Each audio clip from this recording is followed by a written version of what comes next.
Shalom, selamat pagi, jemaat yang dikasihi Tuhan. Kita kembali berjumpa melalui renungan harian gereja kita HKBP Resort Surabaya. Tepatnya hari ini, hari Kamis, tanggal 25 Juni tahun 2026.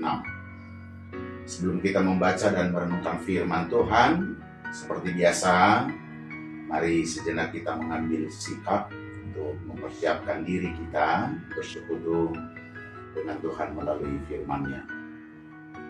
Damai sejahtera Allah yang melampaui segala akal dan pikiran, itulah yang memelihara hati dan pikiranmu sekalian di dalam Kristus Yesus Tuhan kita. Amin. Saudara kekasih, renungan harian kita sebagaimana ditetapkan dalam almanak gereja kita dari kitab Nahum.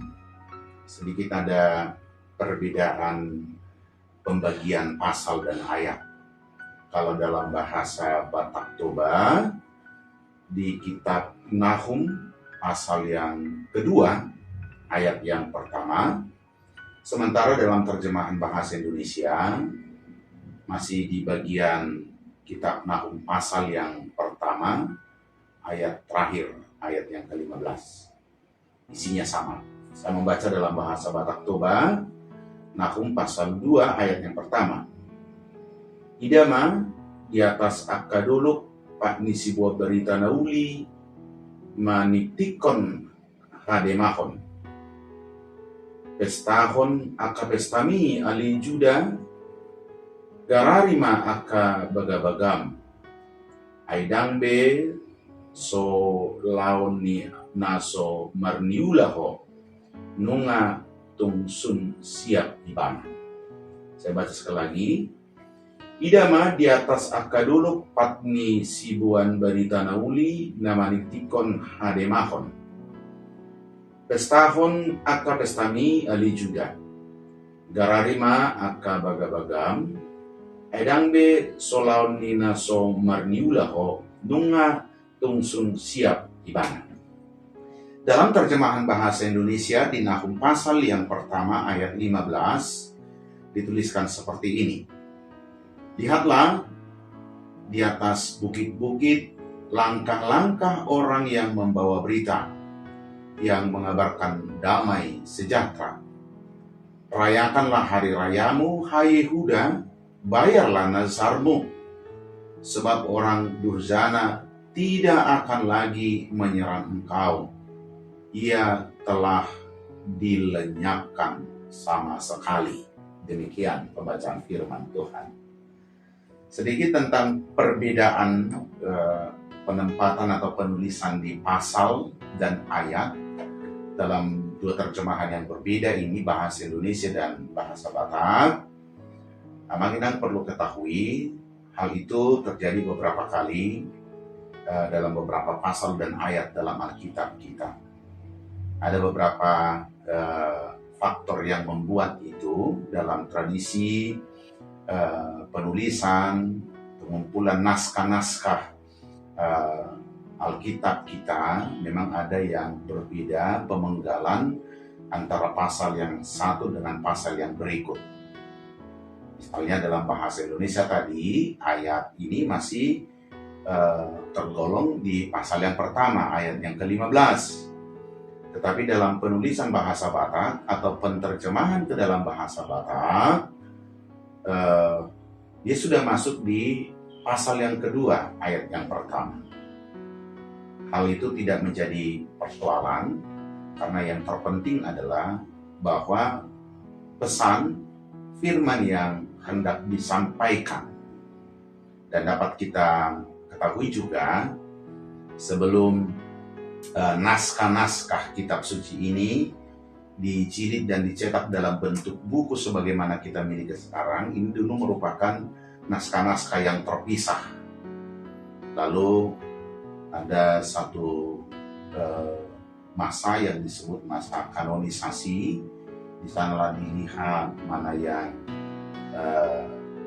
digolongkan dalam kitab suci.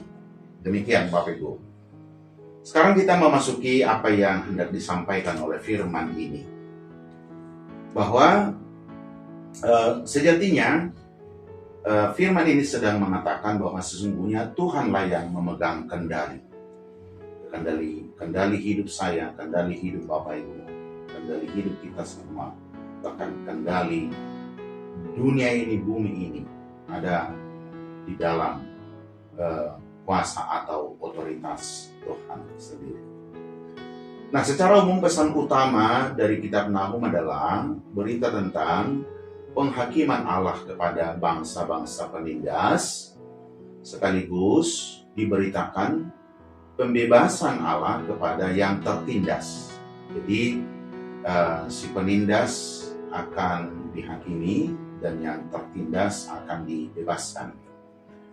Lebih tepatnya, hukuman kepada Niniwe atas kesombongan dan kejahatan yang telah mereka lakukan menindas orang Israel atau bangsa Yehuda ketika itu, dan pemulihan kepada orang-orang Israel atau Yehuda sebagai korban penindasan. Memang dalam pemberitaan lainnya, orang Niniwe itu pernah bertobat di masa Yunus, kita tahu hal itu. Akan tetapi mereka kembali berbalik arah, mereka menjadi melawan Allah sendiri dan menindas bangsa Israel. Niniwe merasa bahwa kuasa yang mereka miliki dapat mengendalikan segala sesuatu, termasuk Israel atau Yehuda yang adalah bangsa pilihan. Tetapi, Bapak Ibu, Allah tidak tinggal diam. Ia menghukum Niniwe. Maka sangatlah jelas bahwa dalam pemberitaan kitab Nahum ini, Allah berpihak kepada orang yang ditindas, Dia mengasihi, Dia memulihkan bangsa-bangsa yang dikasihinya. Memang di satu sisi kita dapat melihat Allah tidak segan-segan menghukum bangsa pilihannya karena dosa-dosa yang mereka lakukan. Bahkan Ia memakai orang lain atau bangsa yang lain untuk menghukum Israel. Akan tetapi, Allah yang mengasihi, Allah yang memilih, Dia mengampuni dan memaafkan setiap pelanggaran-pelanggaran mereka. Tetapi pengampunan itu tidak serta-merta diberikan begitu saja, sebab Allah yang memilih dan mengasihi itu, Dia mempunyai cara bagaimana umat itu tidak kembali jatuh ke dalam dosa-dosa yang pernah mereka lakukan. Walaupun Allah begitu murka kepada mereka, artinya kepada Israel atau Yehuda, tapi kasih setianya kekal sampai selama-lamanya.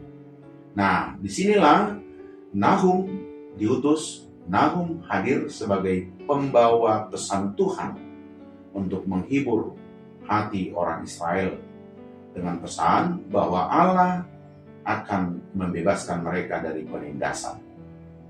Mereka juga diberi pesan supaya membayar nazar mereka kepada Allah sebagai respon dan ucapan syukur mereka atas penyelamatan yang dilakukan oleh Allah sendiri. Dalam firman tadi yang kita baca bersama-sama dikatakan, rayakanlah perayaan dan bayarlah nazarmu. Bapak Ibu Saudara, dari nats ini kita memahami bahwa Allah punya kuasa dan kendali atas segala sesuatu. Demikian juga untuk kita yang mengalami penderitaan, ada kendala-kendala dalam rencana hidup kita, dengan melalui Roh Kudus kita memperoleh penghiburan dan dikuatkan oleh Allah. Memang kita punya kendala dalam kehidupan ini, namun ingat, Tuhan punya kendali. Kita punya kendala, tetapi ingat, Tuhan kita punya kendali. Selamat menjalani hari-harimu, hari-hari kita hari ini dalam kendali Tuhan. Jangan takut dengan setiap kendala, andalkan Tuhan yang mempunyai kendali. Amin, kita berdoa. Terima kasih ya Tuhan, firman-Mu hari ini menghibur dan menguatkan kami di tengah-tengah banyak kendala yang harus kami hadapi dalam menjalani hidup kami. Engkau mengingatkan kami sebagaimana Engkau mengutus Nahum di tengah-tengah umat yang tertindas oleh bangsa Niniwe, bahwa kasih-Mu melebihi amarah-Mu. Kendali-Mu dapat mengatasi kendala yang mereka hadapi.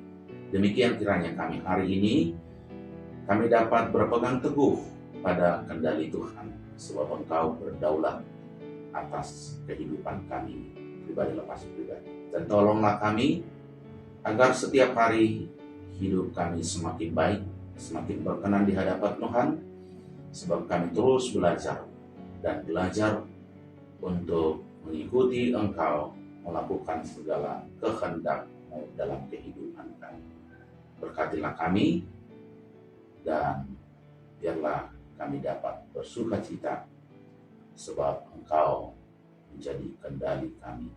Dalam nama Yesus kami berdoa dan mengucap syukur.